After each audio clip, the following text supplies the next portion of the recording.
Okay, good morning everyone. તો આપણે વાત કરી રહ્યા છીએ ઘન પદાર્થોના યાંત્રિક ગુણધર્મો વિશે, the mechanical property of the solid. તો પાછલા લેક્ચરમાં આપણે પ્રતિબળ અને વિકૃતિ વિશે વાત કરી ગયા હતા કે ભાઈ પ્રતિબળ કોને કહેવામાં આવે કે જ્યારે કોઈ ક્ષેત્રફળ દીઠ બળ લગાડવામાં આવે તો શું ઉત્પન્ન થાય? ઓબ્વિયસલી પ્રતિબળ ઉત્પન્ન થાય. અને વિકૃતિ વિશે વાત કરી ગયા હતા કે જ્યારે બળ લગાડવામાં આવે, વિરૂપક બળ લગાડવામાં આવે ત્યારે એમાં કંઈક ને કંઈક વિકૃતિ ઉત્પન્ન થાય. એપ્સિલોન વિશે વાત કરી ગયા હતા કે પદાર્થની જે લંબાઈમાં ફેરફાર થાય અને જે એની ઓરિજિનલ લંબાઈ હશે એ બંનેનો ગુણોત્તર કરીએ તો આપણને શું મળે? ઓબ્વિયસલી વિકૃતિ વિશે આઈડિયા મળે. તો આજે એક સારા એવા ટોપિક વિશે વાત કરવાની છે અને આ બહુ એકદમ સારો એવો ઇમ્પોર્ટન્ટ પાર્ટ છે, બરાબર? બહુ આને યુઝફુલ એપ્લિકેશન છે. તો જો પ્રતિબળ અને વિકૃતિ વક્ર વિશે વાત કરીશું. સ્ટ્રેસ એન્ડ સ્ટ્રેન એનો જે એક આખો ગ્રાફ બનશે, જે એક્સપેરિમેન્ટથી આ બનાવેલો ગ્રાફ, પણ આપણે અહીંયા સમજીશું કે આમાં શું કહેવા માગે. અને અગેન બહુ ઇમ્પોર્ટન્ટ છે, બરાબર ને? જે લોકો 11માં ભણતા હોય એમની માટે તો ખાલી તમારે શું કરવાનું છે? ધ્યાન આપવાનું છે, આ બધા પોઈન્ટ સમજવાના. હા, તો શું કરવાનું છે કે આમાં જો એક તમારે સળિયો લેવાનો છે, બરાબર? તમે લઈ શકો અને એમાં શું કરવાનું છે? ધીરે ધીરે એની લંબાઈમાં વધારો કરવાનો છે. જે સળિયો હશે એને ખેંચવાનો છે. ઓબ્વિયસલી પહેલાં શું કરવાનું કે બળ લગાડવાનું અને એક સમય પછી બળને તમારે દૂર કરી દેવાનું. તો હવે શું થાય કે જો એમાં પ્રતિબળ ઉત્પન્ન થાય અને એ બળ દૂર કરી દઈએ તો જે સળિયો હશે એક સમયે એની ઓરિજિનલ જે પરિમાણ હશે, બરાબર, એમાં ફરીથી વાપસ આવી જાય. એટલે કે જે એના મૂળ લંબાઈ હતું, બરાબર, એમાં એ ફરીથી રિટર્ન આવી જાય. અને હવે શું કરવાનું કે જે બળ હશે, જે વિરૂપક બળ હશે એ ધીરે ધીરે વધારવાનું. એટલે કે સળિયાની લંબાઈમાં વધારો થાય અને એક સમય એવો આવી જાય કે એમાં શું ઉત્પન્ન થઈ જશે ભાઈ? વિકૃતિ ઉત્પન્ન થાય, બરાબર, સળિયામાં. અને ધીરે ધીરે જે એની ઓરિજિનલ જે પરિમાણ હતા એમાં ફરીથી એ રિટર્ન નહીં આવે, કેમ કે એમાં પ્લાસ્ટિક વર્તણૂક જોવા મળશે. અને ધીરે ધીરે હજી પણ તમારે બળ લગાડતું જવાનું સળિયામાં. તો શું થઈ જશે કે એક સમય આવશે કે સળિયો હશે એ તૂટી જાય, બરાબર? આ પહેલો કેસ થઈ ગયો કે ભાઈ સળિયો હશે એ તૂટી જાય. તો એના આધારે પણ આપણે એના શું પાડીશું કે બે દ્રવ્યના પ્રકાર પાડીશું, ડક્ટાઇલ અને બ્રિટલ, બરાબર ને? શું કહેવાય કે તન્ય અને બટકના પદાર્થ વિશે વાત કરીશું. તો અરે અને એવું પણ હશે કે જે સળિયો હશે એ બળને શું કરશે કે ભાઈ જેટલું પણ બળ લગાડીએ તોય પણ નહીં તૂટે. તમે જોયું હશે કે એલ્યુમિનિયમની વાત કરી લઉં, ગોલ્ડની વાત કરી લઉં, સિલ્વર, એમાં તમે બહુ બધું બળ લગાડો તોય પણ એ જે શું કહેવાય મટીરિયલ હશે એ તૂટીએ નહીં. અને કાચ હશે, બરાબર, પ્લાસ્ટિક હશે એ તૂટી જાય. તો એવું બધું છે. અને જો મેન આનું જે કામ શું છે, આની એપ્લિકેશન એ છે કે પુલ બનાવવામાં, પછી બ્રિજ બનાવવામાં, પછી એવા દ્રવ્ય બનાવવા માટે આનો ઉપયોગ થાય. તો બહુ સારો એવો ટોપિક છે. આ જસ્ટ તમને ઇન્ફોર્મેશન આવે એટલે સમજાવી આપું, બરાબર? તો હવે વાત કરીએ પ્રતિબળ અને વિકૃતિના વક્ર વિશે. અગેન આ એક્સપેરિમેન્ટ થ્રુ ગ્રાફ બનાવેલો. તો જો વાય એક્સિસ ઉપર મેં શું લઈ લીધું કે પ્રતિબળ લઈ લીધું. પ્રતિબળ એટલે ખબર છે કે એકમ ક્ષેત્રફળ દીઠ લાગતું બળ, અને વિકૃતિ એટલે ખ્યાલ હોવી જોઈએ ઓરિજિનલ લંબાઈમાં થતો ફેરફાર અને એની ઓરિજિનલ લંબાઈ, એનો ગુણોત્તર. તો ધીરે ધીરે જો ક્યાંથી શરૂ કરવાનું છે? અહીંથી ઓથી શરૂ કરવાનું છે, બરાબર ને? ધીરે ધીરે ક્યાં જવાનું છે? એ બિંદુ પાસે, બી પાસે, સી પાસે, ડી અને ઈ, અને આગળ પણ વધવાનું છે, બરાબર ને? ઈ, એફ, આમાં ગ્રાફમાં આમાં નથી આપેલું બુકમાં, પણ આગળ જવાનું, બરાબર? તો હવે હું શું કરીશ કે જો પહેલાં ક્યાંથી શરૂઆત કરીએ? અહીંથી ઓથી લઈને એ તરફ જઈએ. તો જો અહીંયા પોઈન્ટ આપણે લખી નાખીએ. ક્યાંથી ક્યાં જઈએ? તો આ પહેલો કેસ લઈ લઈએ. અહીંથી ઓથી લઈને એ તરફ. તો તમે અહીંયા જોઈ શકો કે જે ગ્રાફ હશે એ ડાયરેક્ટ તમને શું સીધી લાઈન બતાવે, દેખાય ને? ગ્રાફ હશે એ સીધી લાઈન બતાવે. એ શું કરશે? એ એવું શા માટે થયું? કેમ કે અહીંયા પ્રતિબળ અને વિકૃતિ એ એકબીજાના કેવા હશે? સમપ્રમાણમાં હશે. કઈ રીતનું મને ખ્યાલ આવ્યો? કેમ કે અહીંયા તમને સ્ટ્રેટ લાઈન જોવા મળે, બરાબર? તો 0 ને ઓથી લઈને એ સુધી. તો શું કહી શકાય કે પ્રતિબળ અને વિકૃતિ એકબીજાના સમપ્રમાણમાં છે. અને જેમ જેમ શું કરવાનું છે? હવે જો બળ લગાડવાનું છે, બરાબર ને? જે ડિફોર્મેશન ફોર્સ હશે, વિરૂપક બળ હશે, એ વધારતું જવાનું. તો હવે શું થઈ જશે કે જો પહેલાં હું અહીંયા જે બળ હશે એને શું કરી દઈશ? દૂર કરી દઈશ. તો જે દ્રવ્ય હશે, બરાબર, એના મૂળ પરિણામ પ્રાપ્ત કરશે.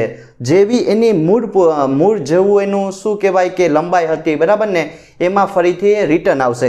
ક્યાંથી ક્યાં પોઈન્ટ આગળ? તો 0 થી લઈને એ આગળ, બરાબર? તો આયા જે શું એક પોઈન્ટ લખી શકાય કે પ્રતિબળ અને વિકૃતિ એકબીજાના સમપ્રમાણમાં હશે અને આયા વિરૂપક બળ દૂર કરવામાં આવે, બરાબર? તો જે દ્રવ્ય હશે એની ઓરિજિનલ જે પરિમાણ હશે, જે એનો આકાર હશે, બરાબર, એ ફરીથી પ્રાપ્ત કરી લઈએ.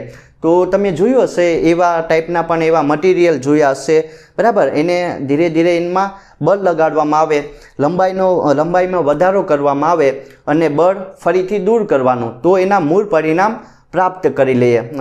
એક્ઝામ્પલ આપી શકું, સ્પ્રિંગ, બરાબર? સ્પ્રિંગમાં આવું થાય. તો આયા શું થઈ જાય કે પ્રતિબળ અને વિકૃતિ એકબીજાના સમપ્રમાણમાં છે અને વિરૂપક બળ દૂર કરતા જે દ્રવ્ય હશે એની ઓરિજિનલ જે પણ હશે, બરાબર ને, પરિમાણ એ પ્રાપ્ત કરી લઈએ. તો એક આ પોઈન્ટ થઈ ગયો, સિગ્મા પ્રોપોર્શનલ ટુ એપ્સિલોન, બરાબર? સ્ટ્રેટ લાઈન છે એટલે.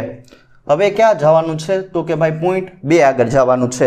અને જો એ હશે, બરાબર, આ એનું નામ હશે, જે એ પોઈન્ટ હશે એનું સમપ્રમાણતાની હદ, બરાબર? સમપ્રમાણતાની હદ આને એને કહેવાનું છે.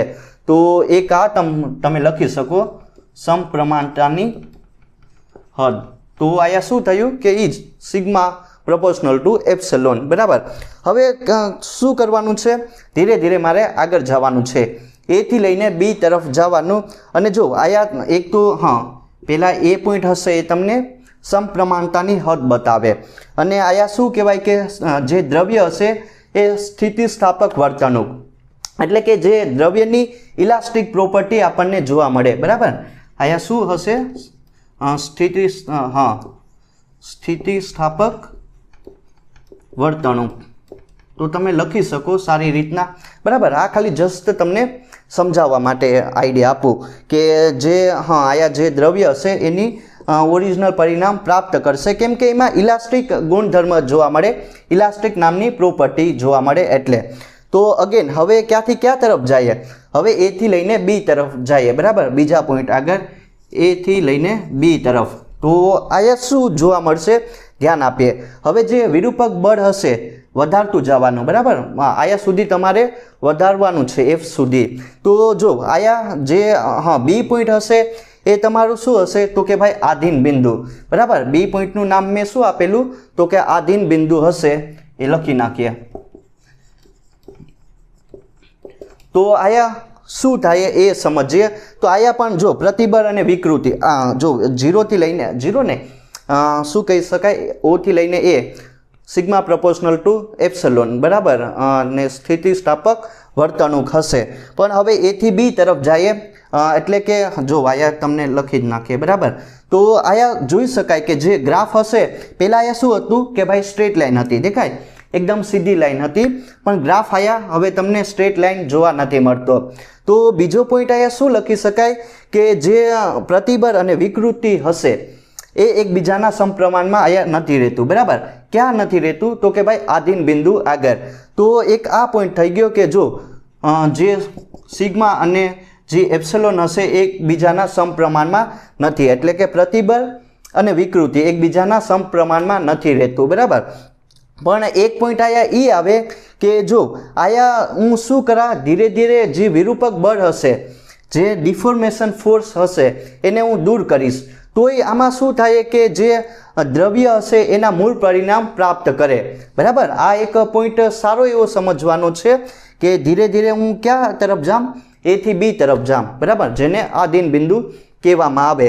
પણ આયા જે પ્રતિબળ અને વિકૃતિ એ એકબીજાના સમપ્રમાણમાં નથી, પણ હું જેવું જ જે વિરૂપક બળ હશે, જે ડિફોર્મેશન ફોર્સ હશે એને દૂર કરીશ, બરાબર, તો એ શું થઈ જશે કે જે દ્રવ્ય હશે, જે કોઈ મટીરિયલ હશે એના મૂળ પરિણામ પ્રાપ્ત કરે. તો એક પોઈન્ટ આયા લખી શકાય કે જો આયા જે દ્રવ્યનો નેચર હશે, જે એની પાસે પ્રોપર્ટી રહેલી, એ શું બતાવશે? સ્થિતિસ્થાપક વર્તણૂક. હજી વિકૃતિની શરૂઆત નથી થઈ, બરાબર, આયા તમને આ સ્થિતિસ્થાપક વર્તણૂક જ જોવા મળે. તો ફરીથી આયા જે દ્રવ્ય હશે એના મૂળ પરિણામ પ્રાપ્ત કરશે. અને જો આ બી બિંદુ પાસે તમને એક સિગ્મા વાય જેટલું બળ જોવા મળે, પ્રતિબળ જોવા મળે. તો એક કામ આપણું પૂરું થઈ ગયું. કોના વિશે વાત કરી લીધી? તો કે દ્રવ્યની સ્થિતિસ્થાપક વર્તણૂક, elastic property of the material વિશે વાત કરી લીધી. ક્યાંથી ક્યાં તરફ ગયા? તો કે પહેલાં ઓ થી લઈને એ થી લઈને બી. હવે ડાયરેક્ટ જો થર્ડ પોઈન્ટ વિશે વાત કરીશું. આયા તમને આધીન જે પ્રતિબળ લાગશે એને આધીન પ્રબળતા કીધું, બરાબર, એનું નામ છે. એટલું તમારે પ્રતિબળ રાખવાનું. તો જે દ્રવ્ય હશે એના મૂળ પરિણામ પ્રાપ્ત કરશે. અને તમે લોકો થિયરી બુકમાં આપેલી છે, બરાબર, લખી શકો. આ જસ્ટ તમને સમજાવવા માટે ગ્રાફ દોરેલો. અને થર્ડ પોઈન્ટ વિશે વાત કરીએ. હવે જો ક્યાંથી ક્યાં તરફ જવાનું છે મારે? બી થી લઈને ડી તરફ, બરાબર, બી થી લઈને ડી તરફ જઈએ. અને બીનું પણ નામ છે આધીન બિંદુ, તમને મેં પહેલાં કહી દીધું. તો જો હવે આમાં શું થઈ જશે? આ મેઇન પોઈન્ટ તમારે સમજવાનો છે, કેમ કે આમાં જે દ્રવ્ય હશે એક શું કરશે? એક તમને અહીંયા ચેન્જીસ જોવા મળશે, જેનું શું કહેવાય કે ગુણધર્મ આખું બદલાઈ જાય. પહેલાં ઇલાસ્ટિક પ્રોપર્ટી હતી, સ્થિતિસ્થાપક વર્તણૂક હતી, એ કેમાં કન્વર્ઝન થઈ જશે? તો કે ભાઈ પ્લાસ્ટિક વર્તણૂક. હવે જો અહીંયા જે દ્રવ્ય હશે, બરાબર, પહેલાં એના મૂળ પરિણામ પ્રાપ્ત કરી લીધેલું, ઓરિજિનલ જે પણ એનો શેપ હતો એમાં આવી જતું, પણ હવે પ્લાસ્ટિક વર્તણૂક જે દ્રવ્યમાં જોવા મળશે. એટલે આપણને ખબર હશે કે જે દ્રવ્ય હશે એના મૂળ પરિણામ પ્રાપ્ત નહીં કરે. ક્યાંથી ક્યાં તરફ? બી થી લઈને ડી તરફ, બરાબર, બી થી લઈને ડી તરફ ગયા. તો આયા તમે જોઈ શકો, આયા એક સારો એવો કર્વ બને, બરાબર, વક્ર બને છે, એ જોઈ શકાય. તો આમાં શું કહી શકાય કે જો બી થી લઈને ડી તરફ આપણે જઈએ તો દ્રવ્યને આયા શું આવી જાય કે એક આખો એમાં ચેન્જીસ આવી જાય, બરાબર. પહેલાં આયા સુધી તો તમે જોઈ ગયા હતા કે એમાં સ્થિતિસ્થાપક વર્તણૂક હતું. ક્યાંથી ક્યાં તરફ? તો કે ઓ થી લઈને બી તરફ જે દ્રવ્ય હશે એના મૂળ પરિણામ પ્રાપ્ત કરી લેતો હતો, બરાબર. પણ હવે બી થી લઈને ડી તરફ આખો એમાં એક ચેન્જીસ આવી ગયો. સ્થિતિસ્થાપક વર્તણૂક હતી એ હવે કેમાં કન્વર્ઝન થઈ ગયું? તો કે ભાઈ એનો જે ગુણધર્મ હશે એ પ્લાસ્ટિક વર્તણૂકમાં તમને જોવા મળશે. તો અહીંયા તમે એક લખી શકો, બરાબર, દ્રવ્યની પ્લાસ્ટિક વર્તણૂક. તો આમાં શું જોવા મળશે કે જો પહેલાં તમારે શું કરવાનું કે જે પ્રતિબળ હશે, બરાબર, જે પ્રતિબળ હશે એ કોના કરતાં વધારે રાખવાનું? તો કે આના કરતાં, જે આધીન પ્રબળતા હશે, બરાબર, એના કરતે તમારે પ્રતિબળ વધારવાનું. જો આ આધીન પ્રબળતા એકદમ ફિક્સ મૂલ્ય હશે, આ મૂલ્ય તમે રાખ્યો તો જે દ્રવ્ય હશે એનો આ ગુણધર્મ જાળવી રાખશે. પણ હવે હું શું કરીશ કે આધીન પ્રબળતા હશે, જે પ્રતિબળ જ છે, બરાબર, એના કરતાં તમારે જે બળ હશે, જે પ્રતિબળ હશે એ વધારે લેવાનું. તો શું થઈ જશે? એક આખું કન્વર્ઝન આવી જાય, એક આખી ચેન્જીસ આવી જાય એના ગુણધર્મમાં, બરાબર. સ્થિતિસ્થાપકતું કેમાં થઈ જશે? તો કે ભાઈ પ્લાસ્ટિક વર્તણૂકમાં દ્રવ્ય એનો ચેન્જીસ આવી જાય. તો હવે ધીરે ધીરે અહીંયા તમારે પ્રતિબળ હશે એ વધારતું જવાનું, બરાબર. તો એ પ્લાસ્ટિક વર્તણૂકનો ગુણધર્મ ધરાવે છે. એટલે કે કેવા શું માગે કે તમે જોયું હશે કે સળિયો હશે, બરાબર, એમાં વિકૃતિ ઉત્પન્ન થઈ જશે. લાઈક પ્લાસ્ટિક જેવી વસ્તુની વાત કરી લઉં, એમાં તમારે બળ લગાડવાનું, બરાબર, અને ફરીથી એ શું કરશે કે એના મૂળ પરિણામ પ્રાપ્ત નહીં કરે. એટલે કે સિમ્પલ, કાંઈ નહીં. આયા પ્લાસ્ટિક વર્તણૂકમાં શું જોવા મળશે તમને?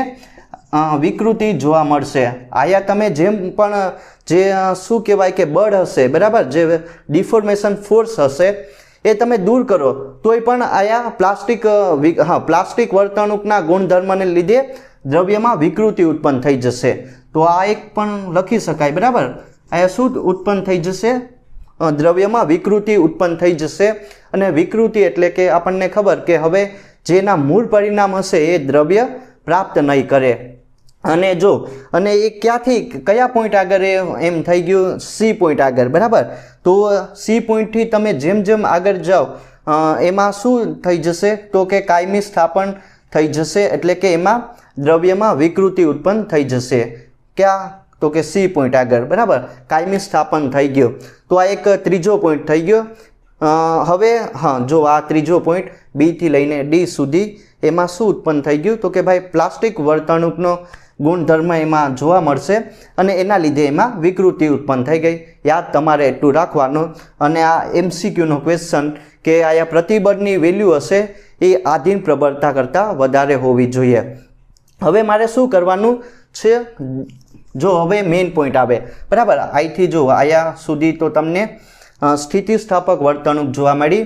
આયા સુધી બી થી લઈને ડી પ્લાસ્ટિક વર્તણૂક જોવા મળી, એટલે કે એમાં વિકૃતિ ઉત્પન્ન થઈ ગઈ. અને સી પોઈન્ટ હશે એમાં વિકૃતિનું શું કરશે? કાયમી સ્થાપન થઈ જશે. હવે મેઇન પોઈન્ટ આવે ક્યાંથી ક્યાં તરફ? તો કે ભાઈ ડી થી લઈને ઈ તરફ. જો અહીંથી આ મેઇન પોઈન્ટ છે, બરાબર. ડી થી લઈને ઈ તરફ એ તમારો મેઇન પોઈન્ટ છે. અને જો આયા શું કરવાનું છે કે ઈ હશે એ તમારો ફ્રેક્ચર પોઈન્ટ હશે.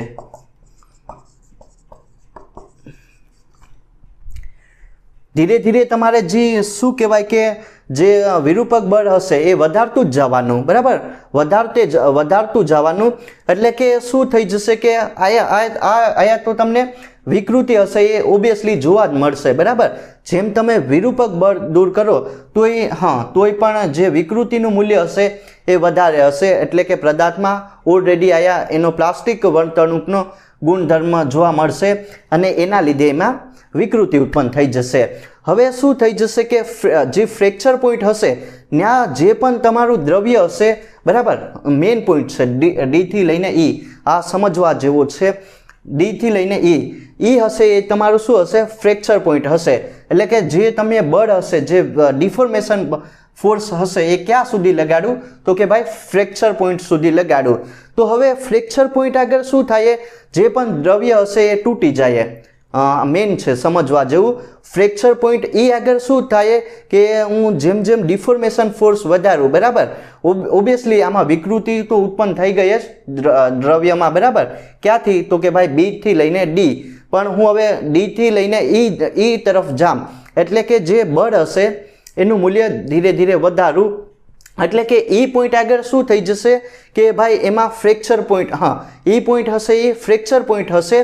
અને ઈ પોઈન્ટ આગળ જે પણ દ્રવ્ય હશે, જો સી થી લઈને ડી એમાં તમને દ્રવ્યમાં શું જોવા મળશે? તો કે ભાઈ વિકૃતિ ઉત્પન્ન થઈ ગઈ, બરાબર. પ્લાસ્ટિક વર્તણૂકનો ગુણધર્મ જોવા મળશે. આયા સુધી જોવા મળશે, બરાબર. એવું નથી કે આયા સુધી મળશે. બી થી લઈને ઈ સુધી પ્લાસ્ટિક વર્તણૂકનો ગુણધર્મ જોવા મળશે, પણ બી થી લઈને એ ડી સુધી પદાર્થમાં શું થઈ ગયું? તો કે ભાઈ વિકૃતિ ઉત્પન્ન થઈ ગઈ. જ્યારે એમાં જે ડિફોર્મેશન ફોર્સ હશે એ દૂર કરવામાં આવે. પણ ધીરે ધીરે હું જેમ શું કહેવાય કે ડિફોર્મેશન ફોર્સ હશે વધારતો જામ, બરાબર. અને ઈ પોઈન્ટ આગળ આવી ગયો. ઈ પોઈન્ટને શું કીધું? તો કે ફ્રેક્ચર પોઈન્ટ કીધું. અને ફ્રેક્ચર પોઈન્ટ પાસે જે પણ તમારું દ્રવ્ય હશે, જે પણ મટીરિયલ હશે એ બ્રેક થઈ જાય, એટલે કે તૂટી જાય. લાઈક પ્લાસ્ટિકની વાત કરો. પ્લાસ્ટિકમાં ધીરે ધીરે એને તમે બળ લગાડો, એમાં ફોર્સ લગાડો, ડિફોર્મેશન ફોર્સ લગાડો, તો ધીરે ધીરે એમાં વિકૃતિ ઉત્પન્ન થઈ જશે અને હજી પણ બળ વધારતું જવાનું, એટલે કે પ્લાસ્ટિક હશે એક સમય પછી તૂટી જાય. અને બીજું કાચ વિશે વાત કરીએ, બરાબર. તો એમાં પણ તમે જોયું હશે એ પણ બ્રેક થઈ જશે. સિરામિક ટાઈપની વસ્તુ હોય એ પણ બ્રેક થઈ જશે. કયા પોઈન્ટ આગળ? તો કે ફ્રેક્ચર પોઈન્ટ આગળ. અને અને હવે એવું તો નથી કે બધી જે મટીરિયલ હશે તૂટી જાય, એવું જરૂરી નથી. બે ટાઈપના અમુક એવા મટીરિયલ હશે જે જો આયા જે બળ લાગશે એને સિગ્મા યુ કીધું, બરાબર. એનું પણ કંઈક નામ હશે, સિગ્મા યુ બરાબર, જે પ્રતિબળ હશે એને સિગ્મા યુ કીધું. તો મેઇન પોઈન્ટ આવે કે અમુક જે દ્રવ્ય હશે એ આ સિગ્મા યુના વેલ્યુને પણ શું કરશે કે રજીસ્ટ કરી લેશે બરાબર, એને ખમી લઈએ. એવું શા માટે થયું? કેમ કે હા એવા પણ દ્રવ્ય હશે લાઈક એલ્યુમિનિયમ વિશે વાત કરી લઉં, ગોલ્ડ, સિલ્વર, એ શું કરશે કે જે પણ તમારું ડિફોર્મેશન ફોર્સ હશે એને પણ એબ્ઝોર્વ કરી લઈએ, કેમ કે એમની જે સ્ટ્રેન્થ હશે એ વધારે હશે. તો અહીંયા ફ્રેક્ચર પોઈન્ટ આગળ બે ટાઈપના દ્રવ્યના પ્રકાર પડે બરાબર, એ પોઈન્ટ મેઇન છે, એને ફ્રેક્ચર પોઈન્ટ કીધું. એક તો આવશે તમારું બ્રિટલ અને ડક્ટાઇલ વિશે સાંભળેલું હશે. બ્રિટલ બરાબર એટલે કે બટકણું પદાર્થ, જો નામ થોડુંક અલગ છે બટકણું બરાબર, અને બીજું આવશે તન્ય, ડક્ટાઇલ વિશે. જો એ પોઈન્ટ આગળ જે પણ શું કરશે કે જે પણ દ્રવ્ય હશે બરાબર એ તૂટી જાય, ટૂંકમાં એમાં જે આપણે ડિફોર્મેશન ફોર્સ લગાડ્યું એની વેલ્યુ વધારે હશે, એના લીધે જે પણ શું હશે કે દ્રવ્ય હશે એ બ્રેક થઈ જશે એટલે કે તૂટી જાય. એને શું કહેવાનું? તો કે ભાઈ બટકનું પદાર્થ કહેવાનું બરાબર. ને એના તમે નામ આપી શકો, એક તો પ્લાસ્ટિક હશે, બીજું શું લઈ શકાય, સિરામિક, આ તૂટી જાય બરાબર, કાચ હશે. તો આ ટાઈપના એક્ઝામ્પલ આવે. અને એવા પણ મટીરિયલ હશે કે જે આ ડિફોર્મેશન ફોર્સ હશે બરાબર એની જે એને શું કરી લઈએ, એ રજીસ્ટ કરી લઈએ, કેમ કે એની સ્ટ્રેન્થ વધારે હશે. લાઈક એલ્યુમિનિયમ બરાબર, એલ્યુમિનિયમ વિશે સાંભળેલું હશે. કોપર પણ આવે, કોપર આવે, ગોલ્ડ આવે, એ યુ બરાબર, ને સિલ્વર વિશે પણ સાંભળેલું હશે, આઈ થિંક એજી ને એ યુ બરાબર. સિલ્વર, કોપર, ગોલ્ડ, એ બધા જે દ્રવ્ય હશે એ જે શું કરશે કે જે તમારું બળ હશે બરાબર, જે ડિફોર્મેશન ફોર્સ હશે એને રજીસ્ટ કરી લઈએ. એવું શા માટે થયું?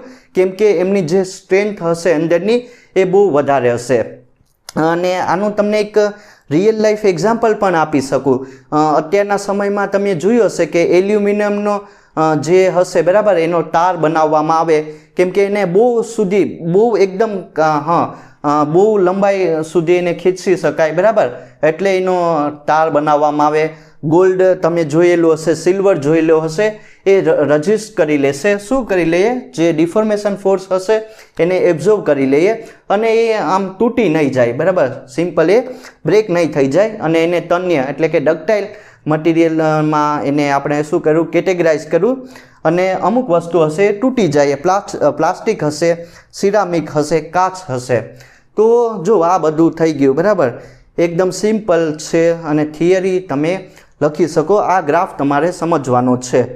તો આ થઈ ગયું પ્રતિબળ અને વિકૃતિ વક્ર વિશે વાત.